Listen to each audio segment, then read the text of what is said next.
dentro de lo normal. En otras palabras, el electrocardiograma no revela nada anormal. Pero en laboratorio tenemos, bueno, una hemoglobina de 12 gramos. Para ser un varón está un poquito disminuido. Tiene una urea elevada, 1.9. Una urea de 80 miligramos. Tiene un sodio en límites normales, igualmente el potasio. Tiene un pH dentro de lo normal, 7.4 más o menos 0.4, normal. El PCO2 es normal y la presión de oxígeno está de lo normal, dentro de lo normal. La orina, ¿qué es lo que presenta? En 24 horas que orinó el muchacho, se encuentra solamente un volumen de 720. Tiene glóbulos rojos más de 0,1 por campo, tiene 30 por campo. Tiene presencia de cilindros hemáticos y tiene proteína en orina de 24 horas, 2 gramos. En orina de 24 horas, 2 gramos. La pregunta que se hace en este caso, con los datos, es, ¿el chico tiene una glomerulopatía? O sea, ¿el glomérulo está enfermo o es el túbulo renal el que está enfermo? Repito, ustedes conocen el nefrón, la semana pasada y de fisiología se lo han enseñado. El nefrón tiene una parte que es el glomérulo y tiene otra parte que es el sistema tubular. El glomérulo, ¿se acuerdan que referimos que servía para la filtración solamente de un plasma sin proteínas, sin células? Y el túbulo renal se ocupaba del resto de la función, reabsorción, secreción de agua, electrolitos, etc. Entonces la pregunta que hacemos de nuevo, con los datos que tenemos acá, ¿este paciente tiene una glomerulopatía, o sea, nefrón, o tiene un problema tubulopatía, o sea, sistema tubular? Estoy atento a su respuesta. ¿Qué dice? Doctor, sería glomerulopatía, ¿no? Exactamente, doctora. ¿Por qué? Quiero que refuerce bien ese concepto. ¿Por qué? ¿En qué se Aparte, basa? La doctor, escucho. doctor, aparte también del antecedente de la paciente que tiene una infección, ¿no? Sospecharíamos que la consecuencia de esto sería una glomerulopatía post-estreptococo o post-infecciosa, ¿no? Pero Correcto. no una tubulopatía como tal, porque no vemos alteración de electrolitos, no hay, digamos, una harina concentrada que podamos decir que se ve evidentemente acá, ¿no? En cambio, sí hay La, ¿me escucha? ok, Una orina lavado de carne, lo que sí me podría sospechar que es el glomérulo, ¿no? muy bien. La felicito, doctora. ¿Cuál es su apellido? Osorio. Muy bien, doctora Osorio. Entonces, el alumno Osorio nos ha referido conceptos básicos. No es una tubulopatía porque aparentemente no hay datos de electrolitos alterados. Es una glomerulopatía porque encuentra esa famosa orina con lavado de carne, con presencia de glóbulos rojos, y eso definitivamente eso procede del glomérulo enfermo. Y remarca que esto es una glomerulopatía post-infección estreptocócica, que es lo más frecuente en una faringitis. Ustedes recuerdan que en clínica nos enseña ahí recién, ¿no? Que el estreptococo tiene varios tipos. Uno de ellos son cero tipos nefrogénicos porque pueden dar problemas al riñón, ¿no? Y este es el caso. No todas las especies de estreptococos dañan al riñón. Hay algunas que dañan porque tienen una pequeña semejanza en alguna proteína en relación con los elementos que conforman el glomérulo renal humano. Esta enfermedad, entonces, ustedes muy bien recuerdan que es una enfermedad inmunológica. A veces se ponen preguntas. En la glomerulopatía postestreptocócica, ¿existe infección del mismo glomérulo? Obviamente la respuesta es no. No encuentran un solo estreptococo, ni uno solo. Lo que sucede es que hay depósitos de complejos antígeno-anticuerpo a ese nivel. Y los antígenos están dados por algún elemento del estreptococo, la membrana sobre todo, pero no hay la bacteria estreptococo. Eso debe quedarse. Es una enfermedad solo inmunológica. Ok, entonces con estos datos nos ponen y nos dicen, ya tenemos la respuesta gracias a la doctora Osorio, es una glomerulopatía. Y entonces hay eh, algunos otros datos de laboratorio para complementar. Eh, Vuelvo a preguntar, ¿esta glomerulopatía con presencia de hematuria, presencia de proteínas de 2 gramos en 24 horas es bastante? Eh, ¿Algún otro análisis se haría en este caso para acercarnos a seguir sospechando más en el diagnóstico de una postestreptocócica? ¿Qué opina? También podría ser Las doctor por pruebas los ácidas. cilindros hemáticos, ¿De cuál? ¿Prueba de? hemáticos que dice positivo. ¿Pruebas Que porque semáticas de qué? ahí dice cilindros hemáticos positivos Ah, que, claro, ajá, que podrían causar por el daño glomerular, ¿no? glomerular. O sea, digamos, la dinámica de la enfermedad es, se enferma la membrana del capilar, o sea, el endotelio. Eso significa se pierde la permeabilidad y va a transcurrir a través de esa permeabilidad alterada el paso de proteínas. Tenemos proteinuria de 2 gramos. Pero además, como hay una buena lesión, también trasudan glóbulos rojos. Y entonces tienen glóbulos rojos 30 por campo. Eso da el color de la sangre, de la orina, lavado de carne, hematuria. Y al microscopio, como esos glóbulos rojos están pasando por la luz del túbulo, y la luz del túbulo renal, pues no son centímetros de diámetro, ¿no? Son micras. Y entonces a veces se pueden quedar, pasan en fila de uno, imagínense como fila india, eh, va pasando un glóbulo rojo, otro, y por la misma dinámica del túbulo se puede cortar y ahí aparecen los cilindros hemáticos. Esa sería, ¿no?, la parte dinámica de los hallazgos del examen de orina. Miren qué importante es un examen de orina que vale 5 soles. Pero a todos les pregunto, en ese orina hay algunos datos que no he hablado absolutamente nada, lo estoy viendo. ¿Qué dato falta comentar en ese examen de orina? A ver, ¿qué les parece? Miren, lo hemos hablado del glóbulo rojo, de los cilindros, de las proteínas. ¿Qué otro dato llama la atención? Para todos la pregunta, rapidito, para ganar tiempo. El rango, doctor, de la proteinuria en 2 gramos.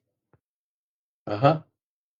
Ya hemos hablado, esa cantidad de proteína de 2 gramos, obviamente no es mayor que 3.5 gramos. Si fuera mayor de 3.5 gramos en 24 horas, significaría un síndrome nefrótico. Por lo tanto, si no es mayor de 3.5 gramos, en este caso 2 gramos, esto sería un síndrome nefrítico. Entonces, vean ustedes que en el síndrome nefrítico ya tienen proteinuria, no tan alta, pero sobre todo tienen hematuria. De los signos vitales, ¿qué es lo que llama la atención? Para todos también, por favor. A ver, signos vitales. La hipertensión arterial, la Muy presión bien, arterial también estaría vinculada. excelente, doctora, excelente. Por lo tanto, otro dato de síndrome nefrítico, además de la hematuria, es la hipertensión arterial. En el examen clínico, en general, ¿qué es lo que más llama la atención? La fase botada. Muy bien, fascia botagada, edematosa. Entonces vean ustedes, ¿no? Existe edema palpebral. Pero ahora, si pueden relacionar ustedes el nivel de creatinina, ¿no? El nivel de creatinina aquí está, digamos, es creatinina C mayúscula, 1.9 miligramos por decilitro, le voy a remarcar. Y tienen ustedes un volumen de orina en un día de esta cantidad. ¿Algún comentario, por favor?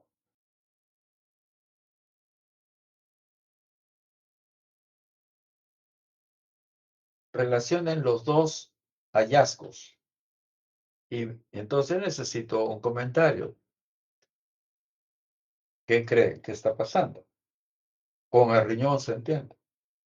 Estaría disminuyendo la función renal, doctor. Así es.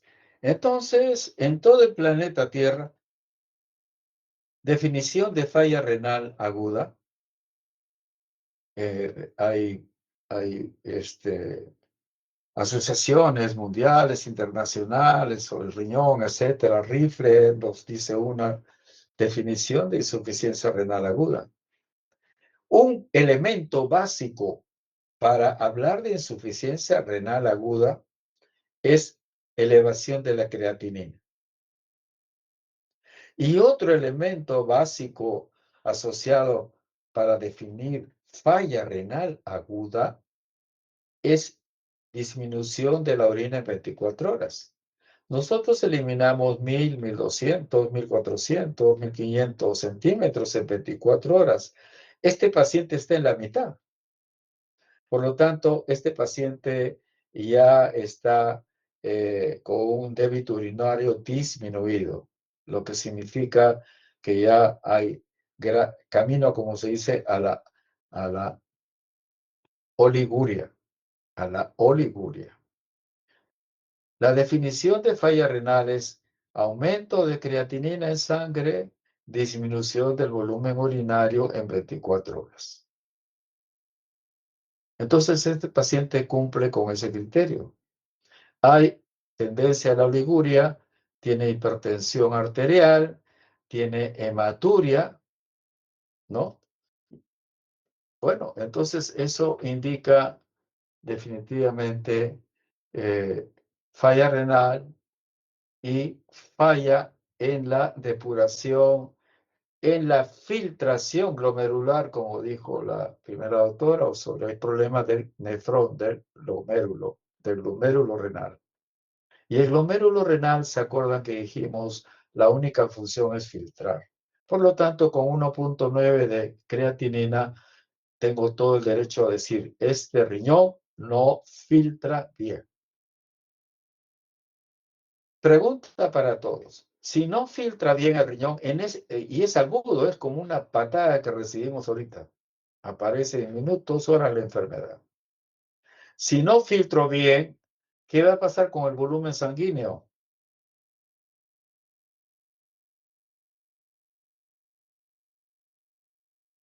Aumenta. Muy bien, hay hipervolemia. Escríbanlo. Hay hipervolemia. Hipervolemia. La hipervolemia es la que está ocasionando, ¿no?, la hipertensión arterial, por un lado, ¿no? Y está contribuyendo al edema, porque se está reteniendo agua, se está reteniendo sodio, porque no filtra el riñón.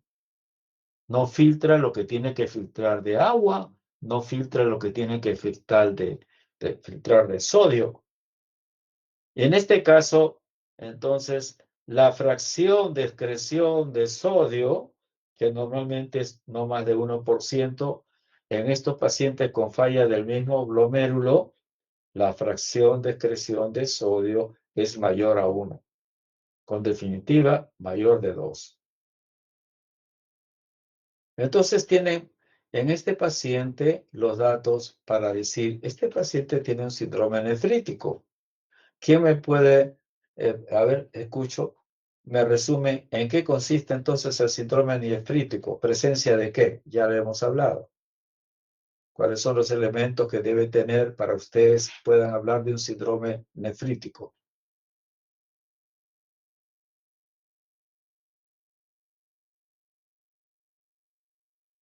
La hematuria, o Escucho. sea, los cilindros hemáticos, La eh, hematuria, la hematuria. ujú, claro, la hematuria más cilindros hemáticos se podría ser, es Esa es edema una, botado, el la edema otra, botado, el edema eh, por la hipervolemia, 2, y la hipertensión arterial 3, y la y proteinuria.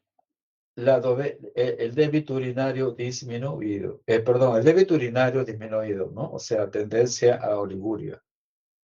Así es, muy bien. ¿Ya tienen el síndrome nefrítico?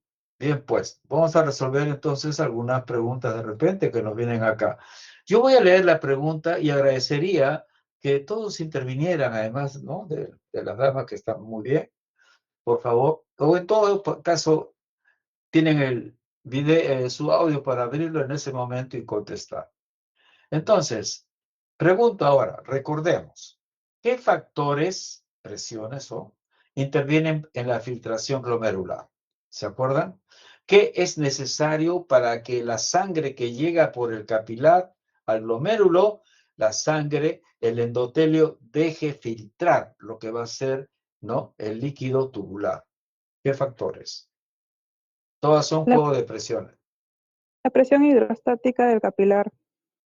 Muy bien. Esa es un promedio de 60 milímetros de mercurio. Otras presiones contra las que juega esa presión hidrostática, ¿recuerdan? La presión hidrostática del capilar, de la cápsula de Bowman, creo. La presión oncótica, ajá, Muy bien, muy bien. Entonces, básicamente hay dos presiones. La hidrostática, como dice usted, que trata de filtrar, y la oncótica dada por la presencia de proteínas que retiene el filtrado. Entonces, del juego de eso y otra presión, que es la presión hidrostática de la cápsula de Bowman, sale una presión neta que es un promedio de 10 milímetros a favor de que filtre. Y es lo que tienen ustedes. Y gracias a ese juego de presiones, ustedes orinan, forman orina. ¿Correcto? Es muy importante que se acuerde. Y acá viene una conclusión. Para que yo pueda funcionar con un buen riñón, la presión hidrostática requiere de una presión arterial media no menor de 65 milímetros de mercurio. Entre 60 y 65 milímetros de mercurio. Presión arterial media. Tan importante es eso, decía la semana pasada, que los monitores hace 30 años, porque los primeros no lo tenían, han añadido, ¿no?, a sus parámetros del monitor presión arterial media. Muy bien. Este paciente, entonces, ¿qué pasa si no filtra? Pues, ¿no? ¿Qué sucede con la filtración? Pero, en otras palabras, ¿qué otro factor interviene? Para que disminuya la presión arterial, generalmente debe haber una hipotensión arterial. Y generalmente la hipotensión se puede deber a deshidratación o a algún tipo de shock. Un tipo de shock. ¿Qué tipo? Todos los shocks producen hipotensión. No hay ningún shock sin hipotensión arterial. Aparte, cualquier deshidratación o hemorragias también disminuyen el filtrado glomerular. ¿Qué diferencia existe entre una causa prerrenal y esta causa de tipo renal, en falla renal aguda? ¿Qué diferencia habría entre una falla renal aguda o sea, ejemplo, una glomerulopatía que les he explicado ahorita, o una falla renal aguda de tipo de deshidratación. ¿Qué diferencia habría? A ver, escucho.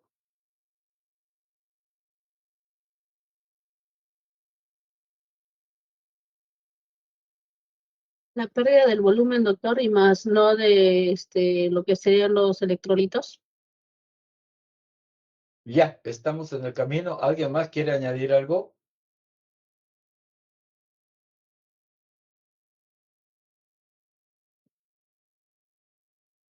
También podría ser que en una deshidratación, más que nada, no va a haber la pérdida de lo que es la glucosa o hematíes. Muy bien, 20, doctora. Empezamos con la falla renal de tipo prerrenal. La prerrenal, el glomérulo está normal, el túbulo está normal, pero no le llega sangre. Hay hipoperfusión del glomérulo. ¿Por qué?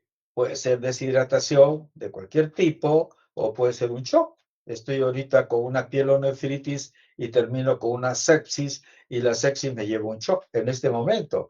Y yo no he perdido ni vómito, no tengo diarreas ni nada, pero entro en un shock séptico y tengo entonces filtrado disminuido. Entonces, en esos casos, como el riñón está normal, miren ustedes la lógica, el problema se llama prerrenal. Entonces, la poca orina que puede emitir el paciente, como el riñón está normal, ¿cómo estará la orina? ¿Qué les parece? ¿Habrá algún sedimento patológico en esa orina de tipo prerrenal? No. Definitivamente no, con mayúscula. Manan, no, no. Solo existiría en esa orina mayor concentración. Es lo que tenemos todos. Si nos levantamos después de del cansancio, se levanta a las 10, 11 de la mañana, va al baño a orinar, y es decir, la orina sale bien cargada, bien concentrada, con mayor densidad, con mayor osmolalidad. Porque nos hemos, entre comillas, deshidratado una hora porque hemos dormido mucho y al dormir también perdemos pues agua. Cada vez que respiro elimino vapor de agua. Repito porque es muy importante. Entonces en una prerrenal la orina es normal en sedimento, pero puede haber densidad, debe haber densidad urinaria aumentada. Entonces eso significa osmolalidad aumentada. Pero no hay glóbulos rojos en cantidades anormales, no hay glóbulos blancos, no hay cilindros.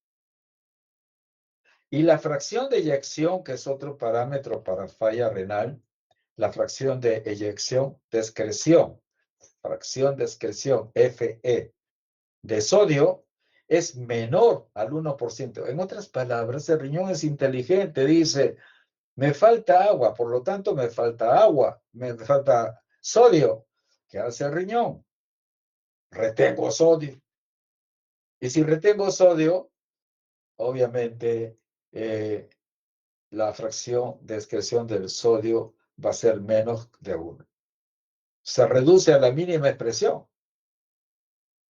A diferencia de una falla renal con lesión del glomérulo, allí, o del túbulo renal, y allí ustedes tienen sodio que se excreta, ¿no?, en una mayor proporción. En una falla renal de tipo glomerulopatía, la fracción de excreción del sodio es mayor a 1. Definitivamente 2% para más, eso ya es de tipo renal. ¿Por qué? Porque el riñón ya no concentra. Esa es pregunta de examen para en cualquier momento. Ok, entonces con esto pienso que hemos referido esta pregunta que es muy importante.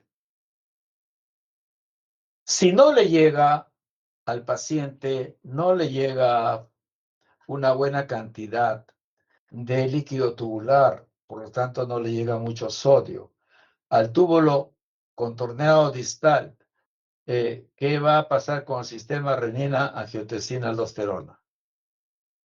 Si no le llega, no le Disminuye, escuché, de nuevo, por favor. disminuye su acción del sistema renino. Si no, escucha entonces bien, si no le llega al túbulo contorneado distal, donde está ese sistema, ¿no? El aparato justaglomerular, si no le llega líquido tubular, no le llega el sodio, ese sistema, el aparato justaglomerular, se activa, así, escríbanlo con mayúscula. Cuando no llega líquido a ese tubo contorneado, al aparato justaglomerular, este se activa.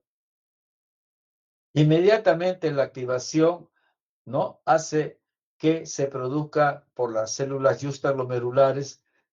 ¿Qué es lo que se produce? ¿Recuerdan? ¿Qué Renina. sustancia? Muy bien, doctora. Renina. Ahí está. Y la renina produce angiotensina 2. Y la angiotensina 2 produce aldosterona.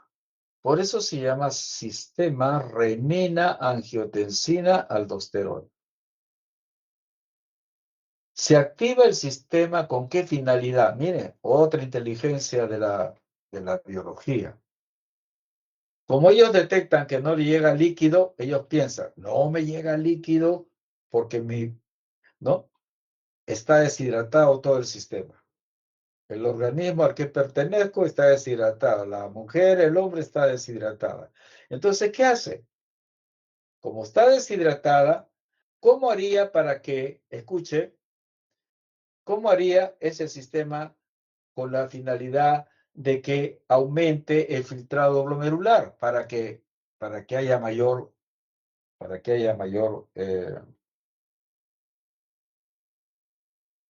carga de fluido al nefrón? Y también piensa, si es que no me llega líquido, es porque la presión está disminuida.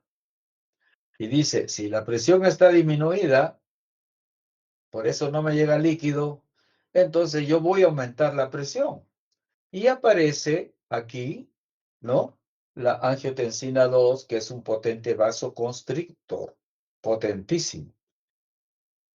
Y eso hace que se eleve la presión porque aumenta la resistencia vascular sistémica. O sea, la resistencia a nivel de todas sus arteriolas que ustedes tienen. Vasoconstricción arteriolar aumenta la presión arterial. Y no solo contento con eso, dice, sino, oye, por si acaso también, como me está faltando agua, entonces la angiotensina va a activar, ¿no?, la producción de aldosterona. Actúa sobre la capa, ¿no?, ya saben ustedes, la capa glomerular de la suprarrenal, y esta produce aldosterona. Y la aldosterona retiene sodio y retiene agua a nivel del tubo contorneado distal. A nivel del tubo contorneado distal, la aldosterona retiene sodio y agua.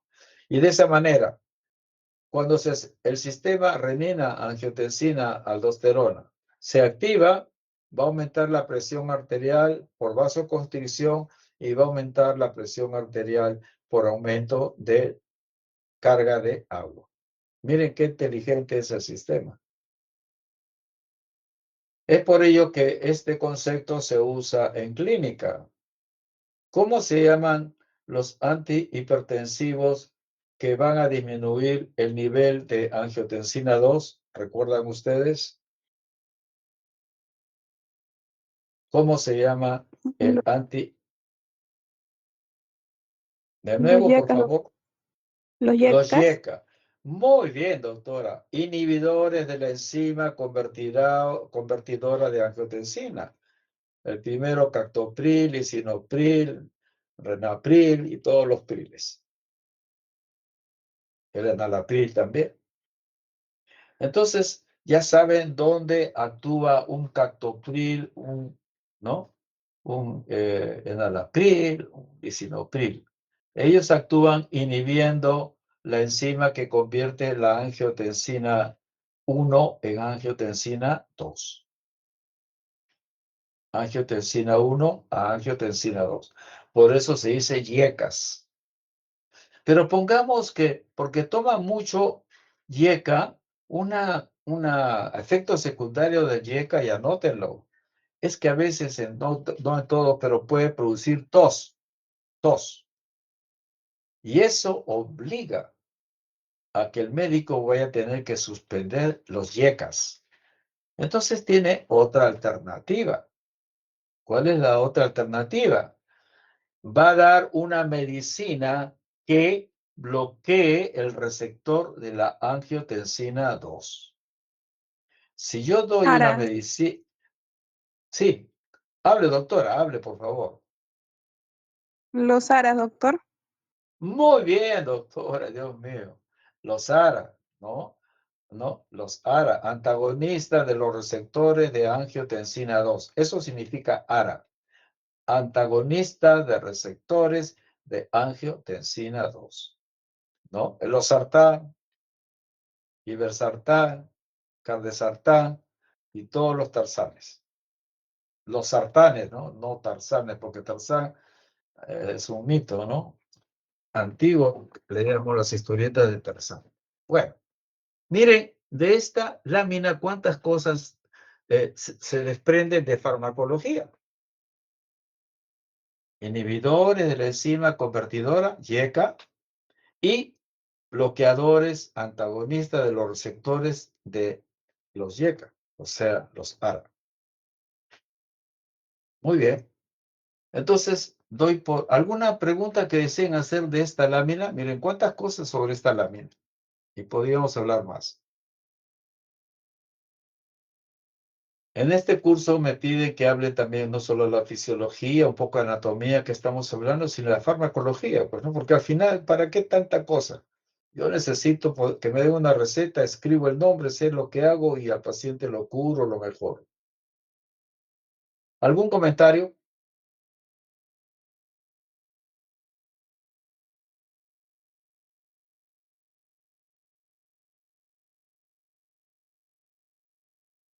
Bueno, entonces, cuando el riñón de ustedes, escuchen, está funcionando bien, ustedes se dan cuenta clarito. ¿Qué pasa cuando toman 2 litros de agua? ¿Qué va a pasar de acá a 2 horas? Si te toman 2 litros de agua San Mateo, por ejemplo. Yo, por si acaso, no vendo agua San Mateo.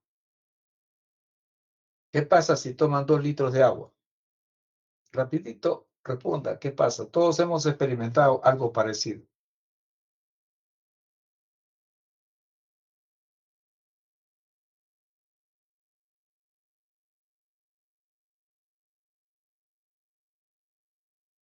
Respuesta, le escucho. ¿Qué pasa si ustedes toman mucha agua? Puede aumentar el Póngale. volumen. Muy bien, doctora. Número 1, el riñón es inteligente. Otra vuelta, quiéranlo a su riñón.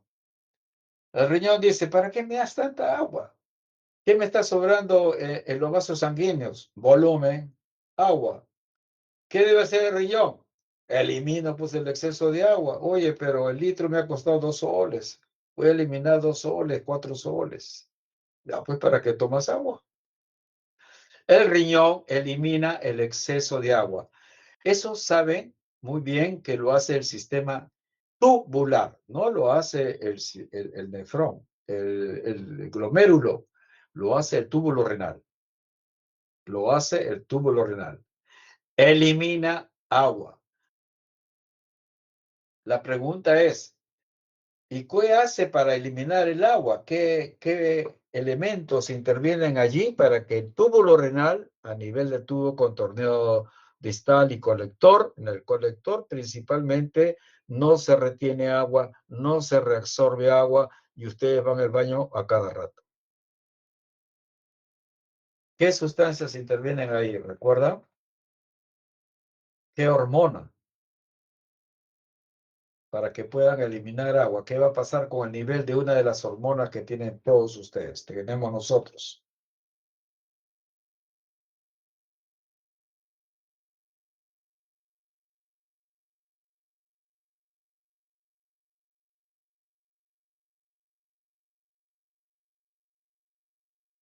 Bueno, entonces les hago recordar que el hipotálamo, dentro de las hormonas que produce, hay dos.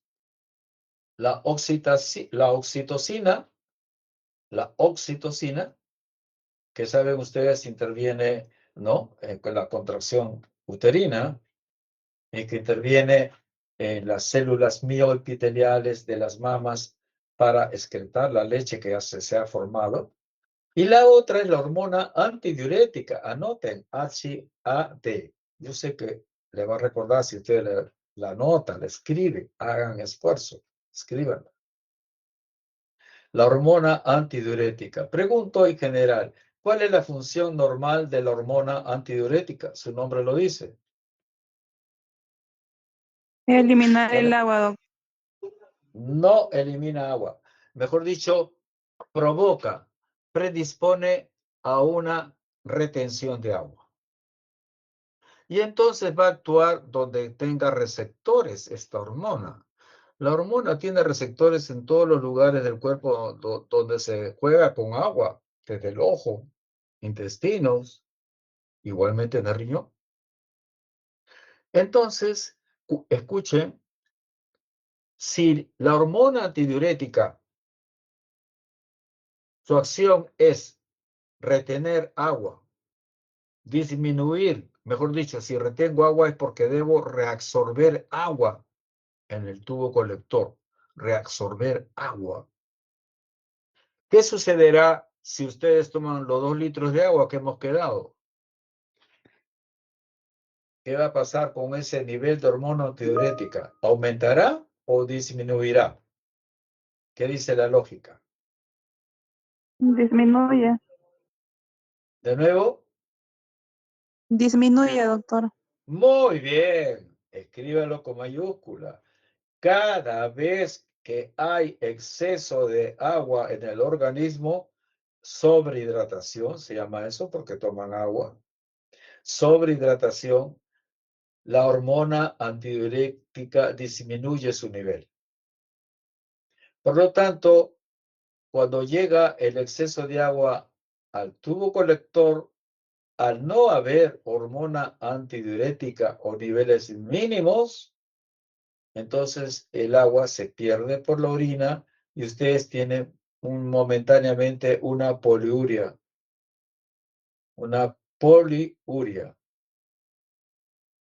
¿no? Por dilución, o sea, por exceso de agua. Lo contrario, si estamos deshidratados, ¿qué habrá con la hormona antidiurética? ¿Cómo será el nivel de hormona antidiurética ante una deshidratación? Aumentado. Excelente, doctora. Aumenta y por lo tanto, cuando el agua quiere salir por el tubo colector, la hormona antidiurética dice, un momentito, estas células voy a hacer permeables al agua para que se reabsorba agua. Y por lo tanto, ante una deshidratación se reabsorbe agua y la orina sale con bajo volumen. Para que vean cómo juega el riñón. Y el receptor de la hormona antidiurética, ¿no? Está en las células del tubo colector principalmente, en el tubo colector. Entonces, al haber receptor ahí, actúa la hormona antidiurética. ¿Y saben lo que hace esta hormona?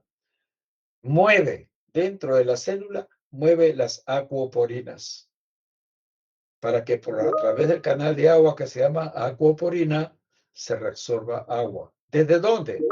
De la luz del túbulo renal hasta la médula renal, el intersticio renal. La semana pasada expliqué bien claro que el asa de Henle y el tubo colector estaban rodeados de un tejido llamado médula renal, que es altamente hiperosmolar, es hiperosmótico. Y entonces ese es otro factor necesario para que el riñón pueda concentrar o diluir. Muy bien, entonces con esta lámina ha sido dirigida a hablar algo de la hormona antidiurética. ¿Preguntas que deseen hacer sobre esta lámina?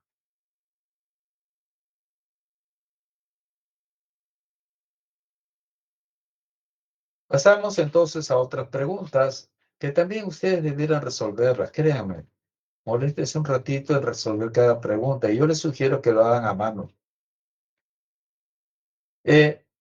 Entonces, el paciente, escuche, ¿no?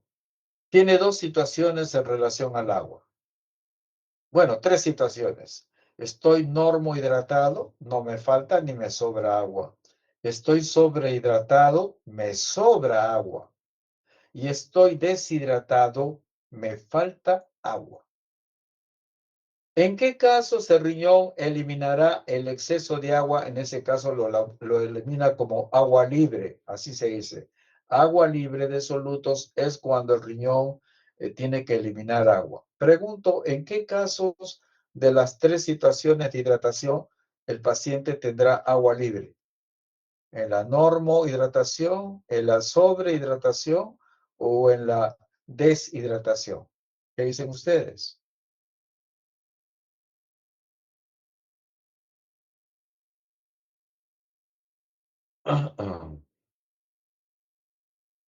¿Me escucharon la pregunta? Deseo que me conteste, por favor.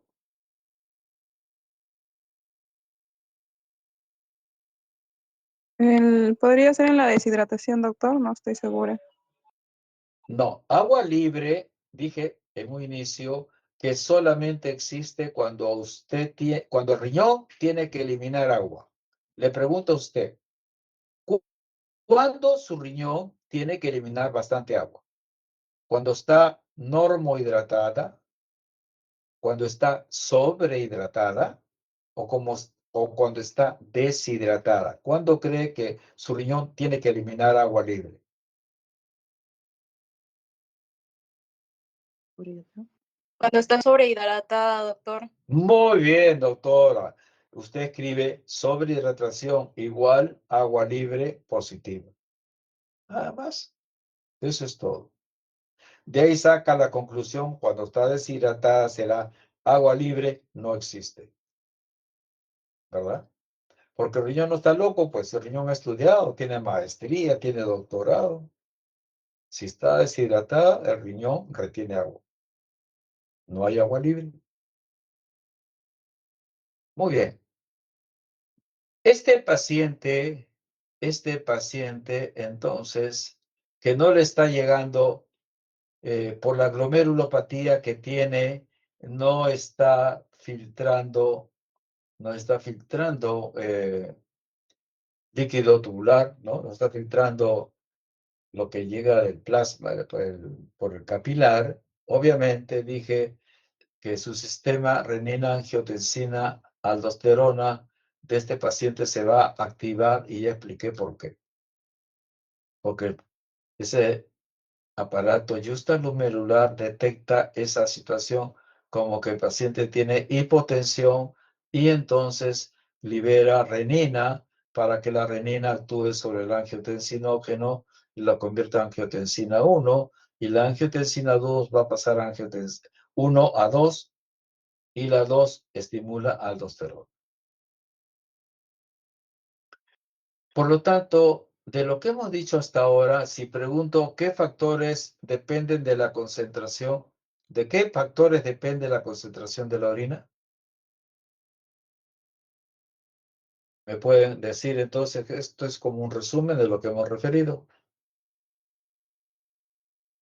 O sea, en otras palabras, para que el túbulo colector concentre la orina, ¿qué necesita? ¿De qué hemos hablado? ¿De qué hormona?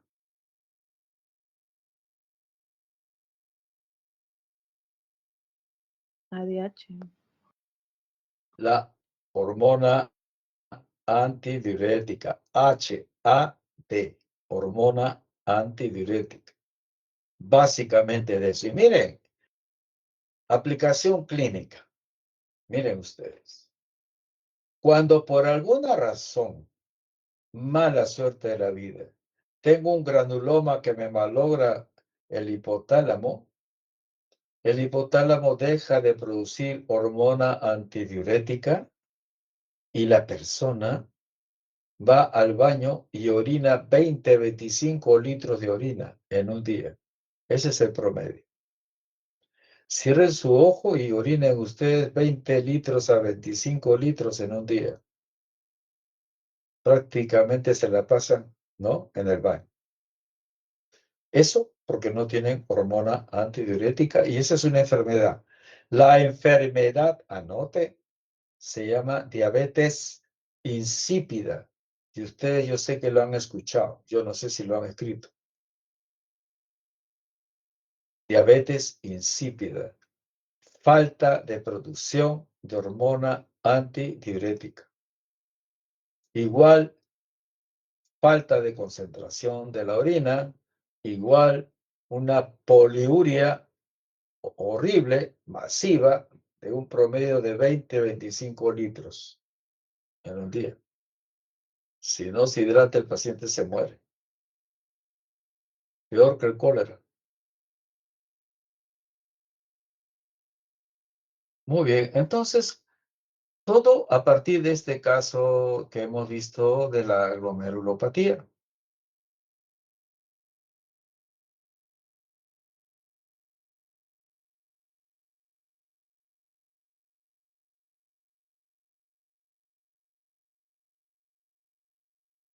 Pregunto, en el glomérulo normal, ¿qué sustancias o qué elementos filtran por el glomérulo? En un glomérulo renal normal, ¿filtran elementos? O sea, elementos formes son células. Pregunto, ¿filtran normalmente?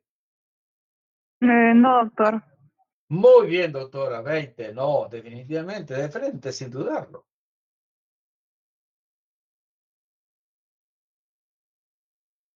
Entonces, otra pregunta. Si hubiera una disminución importante de la filtración, ¿qué está sucediendo con el volumen extracelular o el líquido intravascular? ¿Qué se supone que está? ¿Aumentado o disminuido? Si no hubiera disminución, perdón, estoy mal, borre. Si hubiera una disminución importante de la filtración glomerular como en este paciente, ahorita empieza a ser mi nefritis postestreptocócica. ¿Qué va a pasar con el volumen, no? Tanto intravascular como el extracelular en esa persona. ¿Qué pasó con... ¿Le escucho? Aumenta, doctor. Muy bien. Póngale el término hipervolemia. Aumento del volumen dentro del vaso sanguíneo, pero se aumenta en el líquido extracelular, igual edema, hipervolemia y edema. Y este paciente tuvo hipervolemia y tuvo edema. Mire, o sea, estoy aplicando los conceptos básicos de fisiología. ¿Cómo me explica todo? Fisiología y fisiopatología. Pregunto, la característica de la orina en una glomerulopatía, típicamente, ¿cuál es? La característica de la orina en una glomerulopatía, típicamente, ¿cuál es? ¿Qué me dice? Ya lo hemos referido.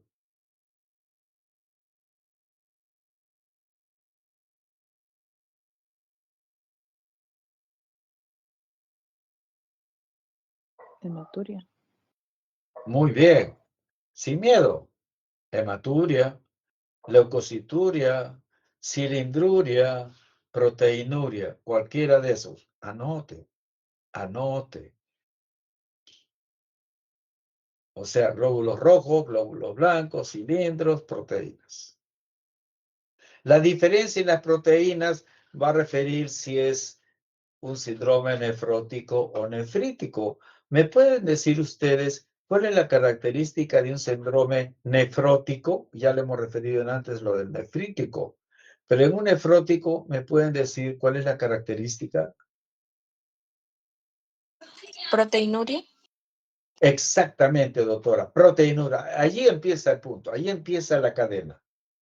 Proteinuria más de 3.5 gramos, anote. Gramos en orina de 24 horas, o sea, en un día.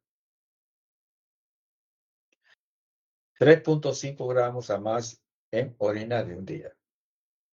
Como pierdo proteínas, ¿qué va a pasar entonces con la proteína de la sangre y la albúmina?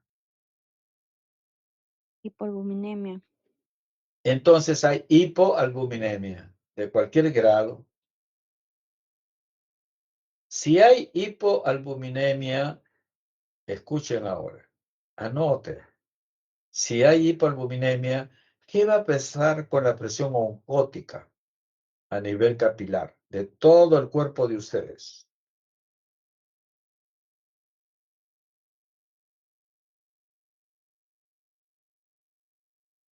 ¿Qué va a pasar con la presión oncótica en todo el cuerpo, en todos los capilares que tienen ustedes en su cuerpo? Si hay baja de la albúmina.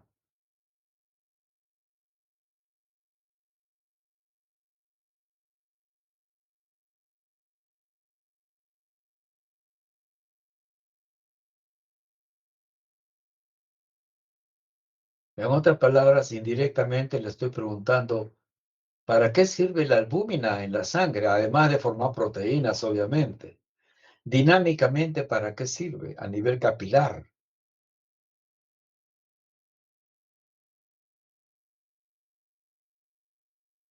Acuérdense de los factores que intervienen en el filtrado glomerular. Hablamos de, ¿recuerdan al inicio de ahora? Sería que, bueno, hay menor fuerza para retener este líquido dentro del De nuevo, por capilar. favor, repítalo, insista. Que hay menor fuerza para retener este líquido Menor dentro del capilar. fuerza. Ajá. O sea, esa menor fuerza hay menor presión oncótica. Escríbalo, por favor, doctora. Ya. Menor presión oncótica. Son conceptos básicos. Si no hay presión oncótica y está disminuida, entonces lo que va a predominar es la presión hidrostática y eso va a hacer que salga líquido al intersticio en todo su cuerpo. Por lo tanto, aparece, si hay bastante líquido en el intersticio de su cuerpo, ¿qué va a aparecer? En el tejido celular subcutáneo, ¿qué va a aparecer? Edema. Muy bien, con mayúscula. ¿Ya ve qué fácil? Edema. Entonces, hay proteinuria, hay hipoalbuminemia, hay edema.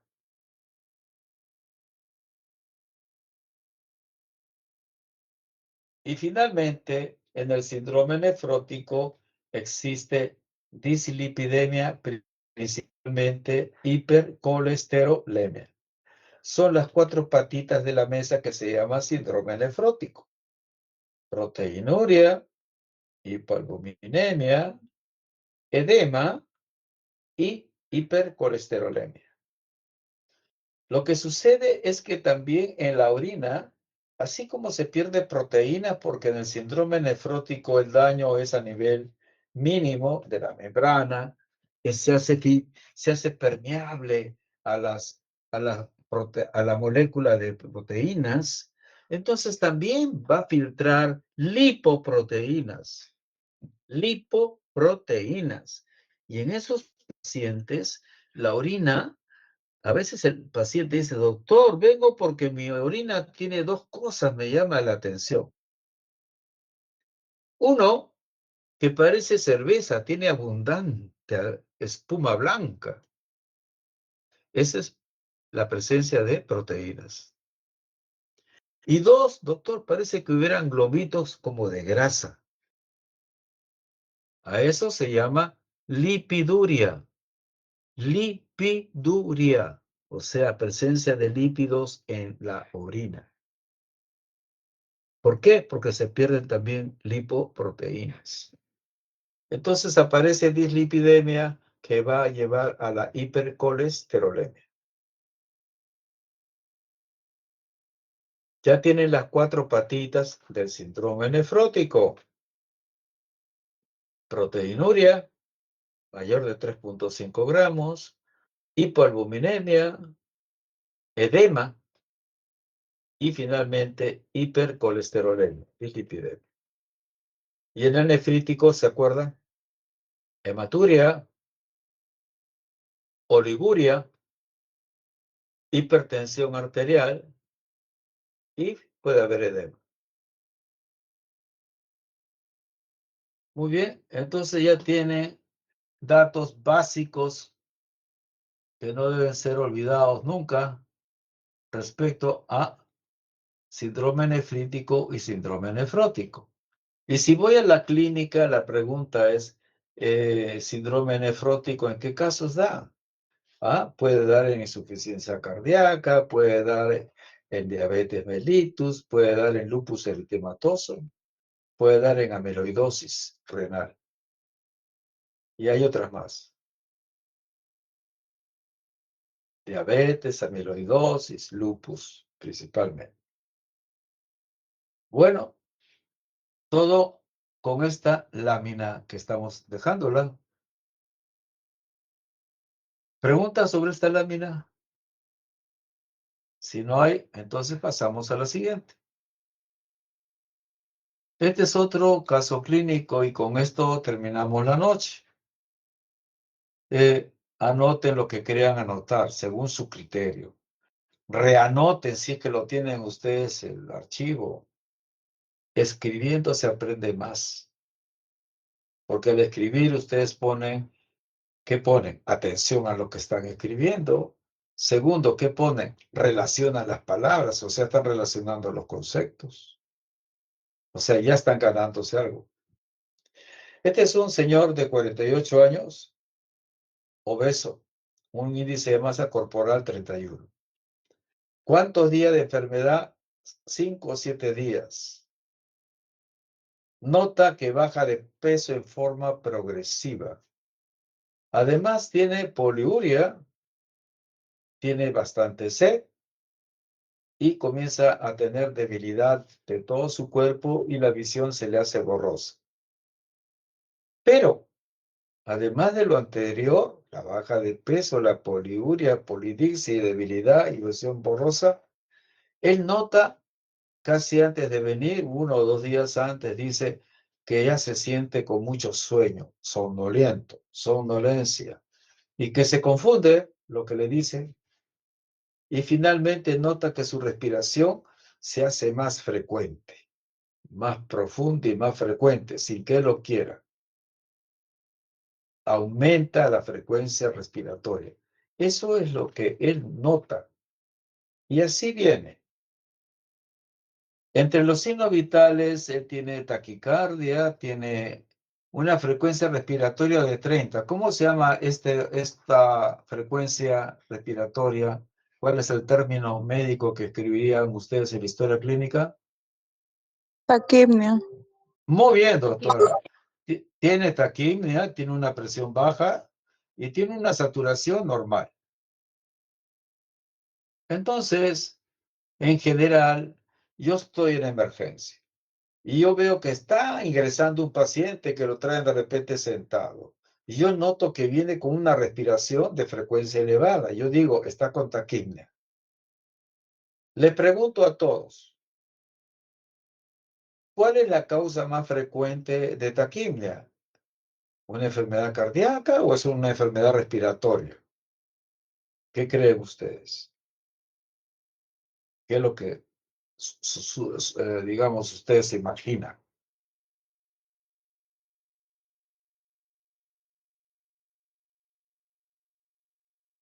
Las dos pueden dar taquimia, pero obviamente es más frecuente un problema respiratorio. De repente es asmático y está con 30 por minuto, tiene una neumonía, está con 30 por minuto, pero puede tener una falla cardíaca y también está con 30 por minuto. Pero si fuera un problema asmático descompensado, un problema con neumonía, un problema cardíaco, entonces la saturación de oxígeno estaría disminuida. Pero acá, ¿cómo está la saturación de oxígeno? Normal. Correcto. Entonces, esto es para que recuerden, no toda taquimia igual falla respiratoria.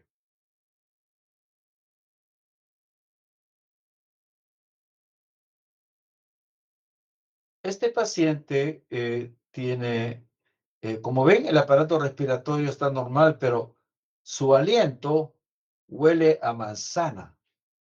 ¿Qué enfermedad puede dar un aliento con olor a manzana? ¿Y cuál es la causa de ese olor? Cuerpos Eh, cetónicos que se hayan Muy descompuesto. bien, doctora, me Cetoacidosis. emociono. Cuerpos cetónicos que producen cetoacidosis. Se acabó. Pero acuérdense que no todos huelen a manzana. Pero cuando huelen a manzana, así es un dato más clínico. Los ruidos cardiopulmonares son normales, por eso está con 96% de saturación. Entonces, como el doctor ya dijo, cuerpos cetónicos, entonces la siguiente pregunta inmediatamente cae. ¿Y en qué casos puedo producir cuerpos cetónicos? Aumento de cuerpos de Cetoacidosis diabética. cetoacidosis diabética, ese es un caso. Y en otros casos, ¿en qué otra situación que no haya problema de diabetes puedo En un producir? ayuno prolongado. ¿En un qué?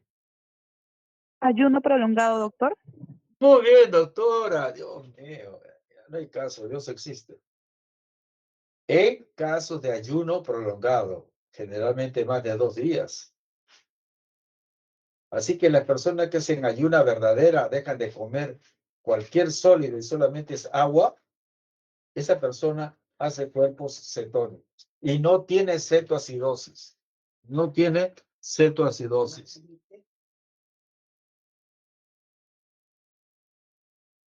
¿Me escucharon? Sí, doctor. Sí, Ok, doctor. cetoacidosis. Muy bien. Entonces, obviamente este paciente no estaba en ayunas. Se sospecha por el índice de masa corporal que puede tener un problema de diabetes descompensado. El aparato cardiovascular, aparte de la taquicardia, todo está normal. No hay soplos, todo, no hay arritmias, ¿no? Escuchen y anoten. Para que el aparato cardiovascular produzca disnea es porque hay congestión pulmonar, porque produce congestión pulmonar. Y si produce congestión pulmonar, a eso se llama edema pulmonar. Y el edema pulmonar cursa con crépitos. Para que el aparato cardiovascular produzca problema respiratorio, eso sería una edema pulmonar. Y a la clínica, el edema pulmonar lo vamos a detectar un signo típico es crepitantes bilaterales. Hay otro, por supuesto. Este paciente tiene corazón normal. Neurológicamente le encuentran lento el pensamiento y el hablar, ¿no? Un pensamiento lento, le preguntan algo y se demora en contestar, y cuando contesta habla lento. ¿Cómo se llama ese signo neurológico?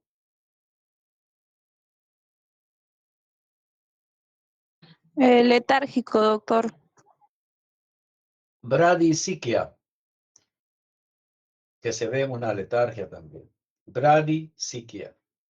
O sea, a la parte psicológica, la parte mental, lenta.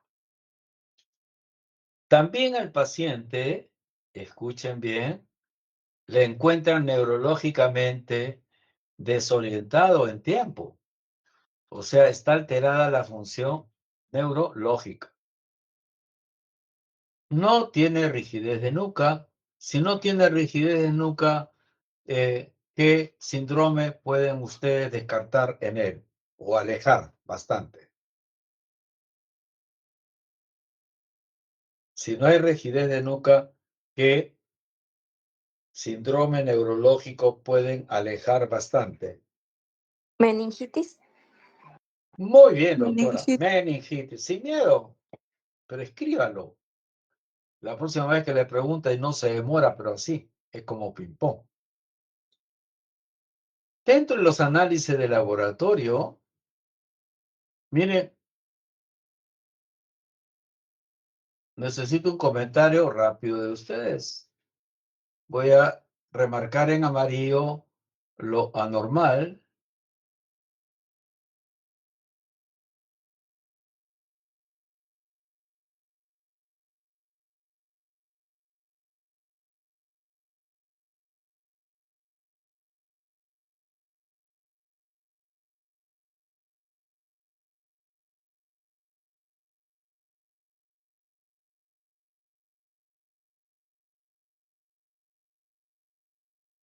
Ok. Necesito un comentario. A ver, por favor. Ya con esto casi terminamos.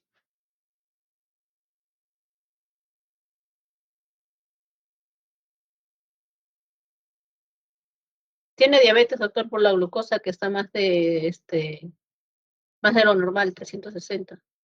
Entonces usted puede Mm, decir así, doctora. Ah, exactamente. Paciente está con hiperglicemia. Hasta no demostrar lo contrario, tiene diabetes. Siga comentando los datos que están ahí remarcados en amarillo, todos. ¿Cuánto es lo Lo que normal? confirmaría más bien, Hay doctor, acidosis metabólica, ¿ya? lo que confirmaría más bien el diagnóstico es la hemoglobina glicada, doctor. 8.5% está 2% más arriba, lo que confirma diabetes mellitus. Aparte hay un Muy pH bien. con acidosis mixta. Entonces lo ponemos todo en verde. Estos datos nos hablan de diabetes. Normalmente hemoglobina glicosilada 1C a 1C debe ser en personas normales 5.6, 5.7. Si hay entre 5.7 y 6.4, 5, ya estamos hablando de un problema de prediabetes y luego diabetes. Ahí tenemos diabetes. Continuamos con los otros datos, por favor, diga. Hay presencia de cuerpos cetónicos. Hay Eso se acidosis. llama, ya, vamos por partes, eso se llama cetonuria. Ah, Pero escríbanlo. La próxima vez usted dice, el paciente tiene cetonuria. ¿Por qué? Porque tiene cuerpos cetónicos presentes. Continuamos. Sigan, por favor. Glucosuria también, doctor. Muy bien, doctora. Tiene glucosuria, ¿por qué? Porque tiene glucosa presente en orina. ¿Qué más?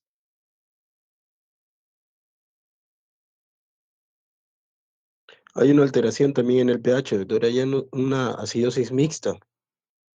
Hay una pH de 121. Vamos por partes. Las alteraciones ácido-básicas nos divide en dos situaciones. O estoy normal, bueno, lo normal es normal. O estoy en acidosis o estoy en alca. ¿Me completan la palabra? Alcalosis. Alcalosis. Correcto. En acidosis significa que el pH está aumentado o disminuido. Disminuido. Correcto. El Igual. paciente entonces escuchen. Solamente viendo el pH, tienen derecho a decir que el paciente está en una Acidosis. Correcto. Tranquilo, vamos de la A a la Z. La siguiente pregunta que se hace cualquier médico, si estoy en acidosis, mi paciente, ¿cuál es la siguiente pregunta que se harían ustedes? Si es Saber si es metabólica o respiratoria. o Respiratoria respiratoria. metabólica. Muy bien. Si fuera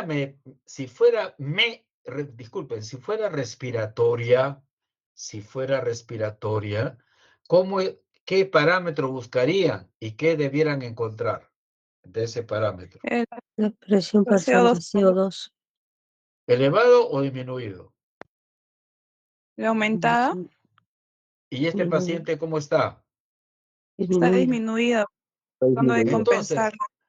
Entonces, no se adelante para que no se confunda.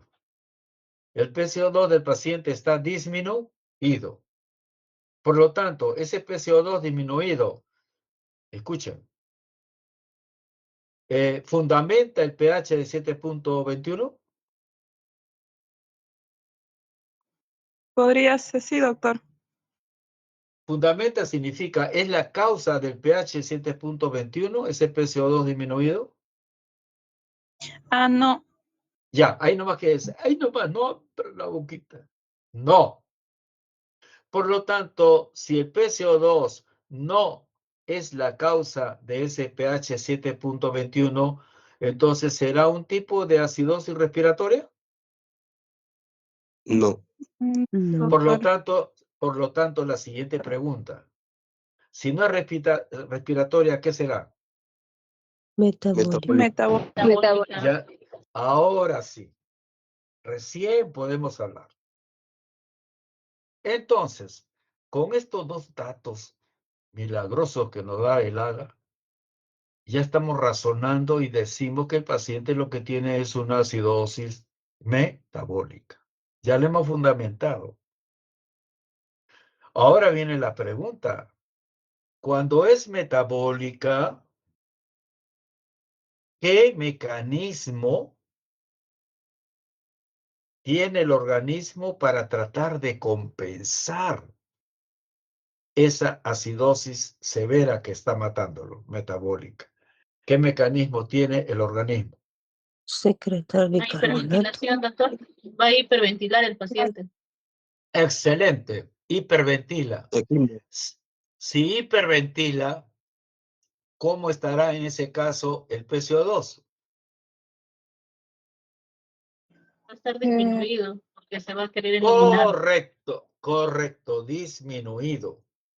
Entonces, como está disminuido, usted dice, lo que tiene ahorita desde el punto de vista respiratorio es una alcalosis respiratoria que pretende compensar la acidosis metabólica. Alcalosis respiratoria que pretende compensar la acidosis respiratoria, la acidosis metabólica. Pero pregunto, ¿la compensa? No. No, pues si no, no hubiera acidosis. Ah, qué bien eso si lo llevara al pH de 7.30 y tanto, pero no, pues está en 121. O sea, miren ustedes, el organismo lucha, trata de hacer homeostasis, elimina todo lo que puede de CO2, pero el paciente continúa con una tonelada de hidrogeniones que el paciente sigue estando en un estado de acidosis metabólica. Pregunto, ante esa acidosis metabólica, ¿qué otro organismo va a actuar para tratar de compensar esa acidosis metabólica?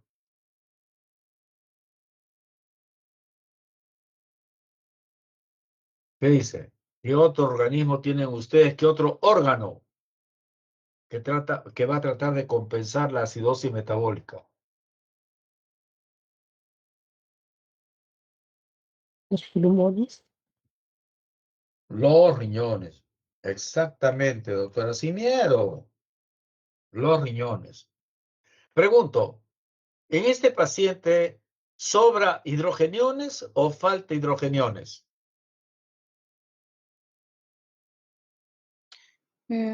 Falta. No escucho, han hablado simultáneamente. Hidrogenio. Falta. Falta Sobre hidrogeniones, sobre Sobre. hidrogeniones. El paciente le sobra hidrogeniones. Hidrogeniones, estoy escribiendo mal. Sobra hidrogeniones. Entonces, ¿qué va a hacer el riñón si sobra hidrogeniones? ¿Retiene hidrogeniones o elimina hidrogeniones? Va a querer eliminarlo. Elimina. Muy bien. Entonces elimina hidrogeniones. Para eliminar hidrogeniones, el riñón, ahora concéntrese en su riñón. El riñón reabsorbe o secreta hidrogeniones. En ese caso, ¿qué va a hacer el riñón con los hidrogeniones? ¿Los va a reabsorber o los lleva a la sangre o los secreta y lo elimina por la orina? La secreta. Muy bien. Secreta hidrogeniones. Segundo, ¿cómo está el bicarbonato en este paciente? Bajo. Disminuido. Disminuido, doctor. ¿Por qué está disminuido el bicarbonato?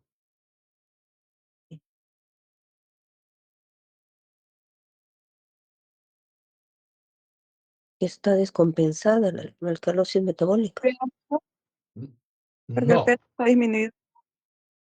escuche, porque está tratando de amortiguar el exceso de hidrogeniones.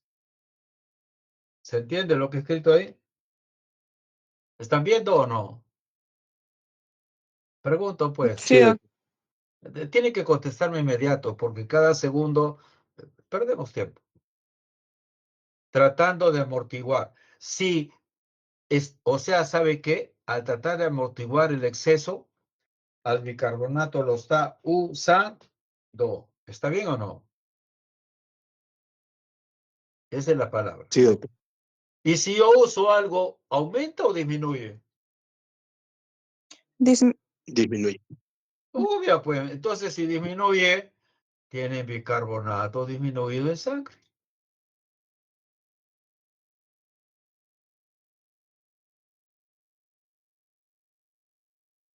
¿Está bien? Ahora Sí, doctor. pregunto, el bicarbonato está disminuido. Está disminuido. ¿Qué debe hacer el riñón con ese bicarbonato que está disminuido? Al riñón le filtra bicarbonato. ¿Qué va a hacer? Si está disminuido, ¿lo elimina o lo reabsorbe? Reabsorbe. Lo reabsorbe. El riñón reabsorbe. Reabsorbe el bicarbonato.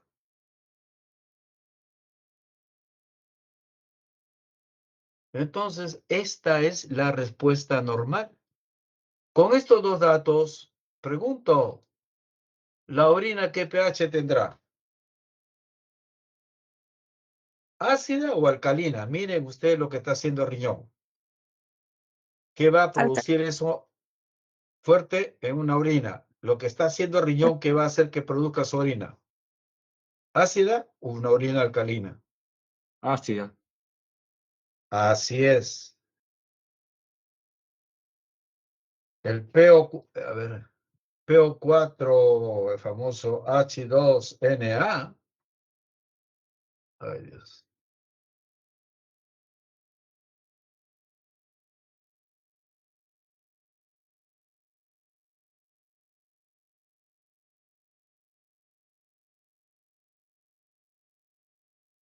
Está aumentado. Y a eso se llama acidez titular.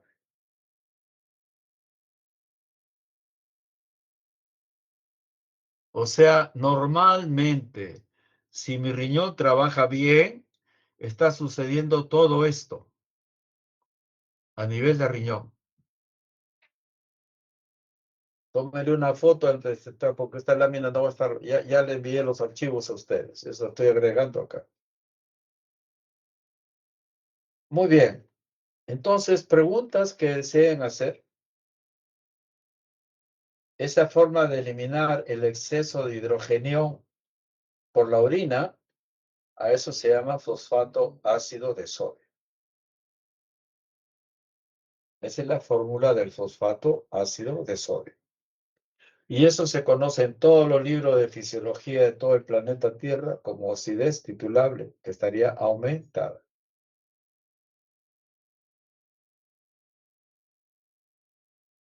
Preguntas, por favor.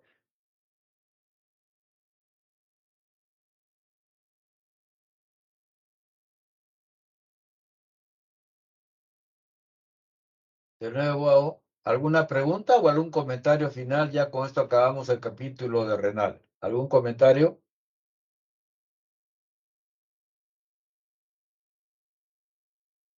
Tómenle foto a esto, porque yo creo que me parece que lo hemos razonado con ustedes paso a paso de la A a la Z, y eso es lo que hace muy nuestro pulmón y lo que hace nuestro riñón cuando hay una acidosis metabólica.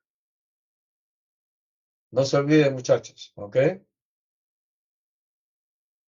Bueno, terminamos la noche a tomar un cafecito, un lonchecito, un baño y a seguir trabajando y estudiando. Esa es la vida de todos nosotros. Eh, Insisto, algo más, si no doy por terminada la clase.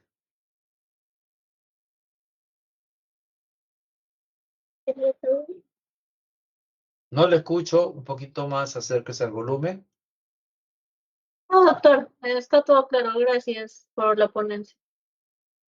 Ok, bueno, ojalá se haya entendido. se haya comprendido, pero sobre todo se haya razonado, porque eso queda más. Insisto, si ustedes escriben y hacen sus garabatitos, eso queda muchísimo más. Si solamente me limito a escuchar, queda 10. Si ustedes escriben, hacen, garabatean, hacen líneas, gráficos, qué sé yo, queda como 50, con toda seguridad. Y lo que necesitan ustedes es eso, ¿no? Ya se acerca prácticamente sus exámenes y esto lleva a otras cosas. Por ejemplo, este día hemos hablado de falla renal, perrenal, la deshidratación, la sobrehidratación. Hemos hablado de diabetes insípida, que actúa como el problema se ve en que el riñón no reabsorbe agua, alimento 20, 30, 20, 25 litros de agua. Estamos hablando de acidosis, ¿no? Y como un paciente con acidosis que viene de lejos, ustedes ven que viene con taquimia, pero le toman la saturación, está normal, de repente, ¿no? Entonces usted dice, bueno, el respiratorio no es, y se lo examinan y no hay nada en el pulmón decrépitos, esto no es una neumonía, no es un edema pulmonar, ¿no? Le toman un AGA y sale positivo a una acidosis. Entonces, ya han aprendido o han recordado que causa de taquimia no necesariamente tiene que ser compromiso respiratorio cardíaco. Puede ser una acidosis metabólica. Ok, que tengan una bonita noche, estudien, organícense, únanse para estudiar, no para perder el tiempo, como se dice. Ok, decía un poeta, lo siguiente, decía, amigo es aquel que se busca para compartir, para vivir, entre comillas, las horas, no para perderlas. Ok, una buena noche. Hasta Gracias, luego. profe, Gracias, gracias. profe. Buenas noches. Ok.